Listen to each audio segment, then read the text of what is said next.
Good morning. Good morning.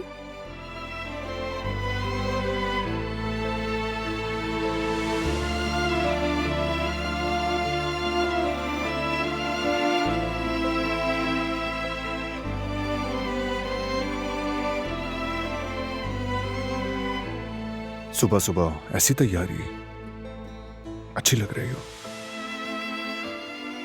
क्या मतलब है? बाकी दिनों में मैं अच्छी नहीं लगती हूँ क्या?